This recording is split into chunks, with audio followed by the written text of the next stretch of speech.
Hello, welcome back to the channel.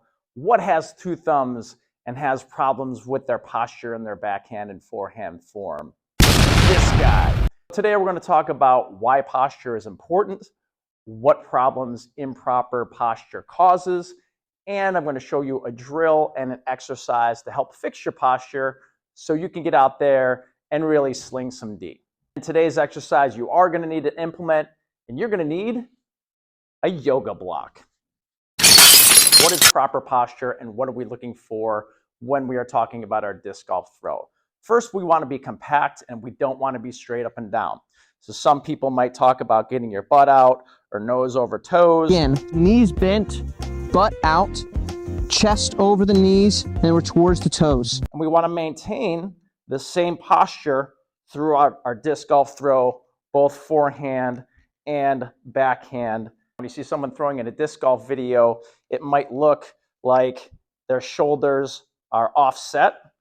When they come through, they're actually just straight. They're just actually getting in this good, nice athletic posture, and more importantly, holding this posture throughout their throw, whatever their general technique is. Great examples of posture. You see these shoulders offset with the nice straight back. Here's a hip hinge with a nice straight back, shoulders also offset here. Here's our disc golf silhouette, and here's Simon Lizotte looking nice and compact for some great examples. Everybody's lean is going to be a little different based on your style of body, your athleticism, range of motion, and type of shot you're throwing. And if you move yourself back and forth and keep this posture, you're going to feel more here in a movement as opposed to if you're standing up straight and you move back and forth, you'll feel it more in your lower back.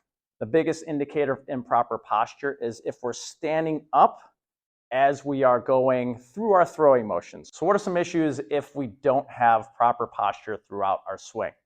The first problem is you're going to have problems with your brace and the internal rotation of your hip in your swing. Your back hip isn't going to be able to properly get involved in the disc golf throw. Regardless of what type of thrower you are, what type of throwing philosophy you have, our back hip still needs to be involved in our swing regardless of how you work your back foot.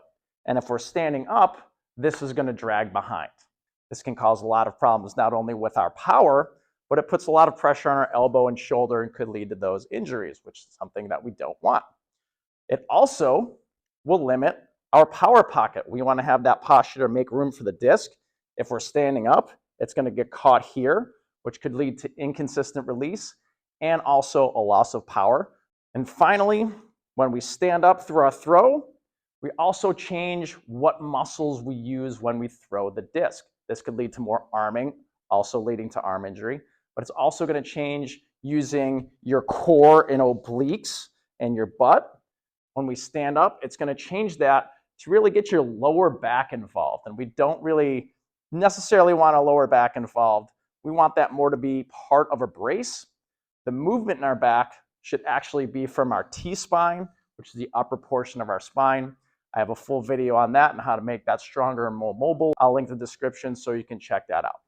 So how do we fix it if it's a problem for us? I have an exercise / drill that you can use that does a great job. I've actually done it already this morning. So I'm going to switch to voiceover so I can explain it to you as I am doing it.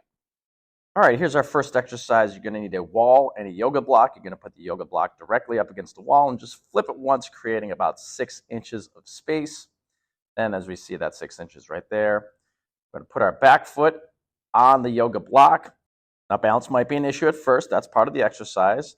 Then we're going to create a hip hinge and bend our knees so our butt is just touching the wall. We're not leaning, we're just touching that butt up against the wall. And then we're going to go in our backswing and then just go forward to where our power pocket would be. You're going to keep the same posture through the entire movement, and you're also going to be moving your front leg just like you would moving it into the brace. You can also modify this a little bit for hip-shoulder separation by putting the front foot next to the yoga block and just working on the posture in the upper part of your body. You can also experiment with different postures by going up a little bit higher, and a little bit lower. See where you feel the most powerful and most athletic. I usually end up doing about 3 sets of 10 in my workout during the time I do this drill.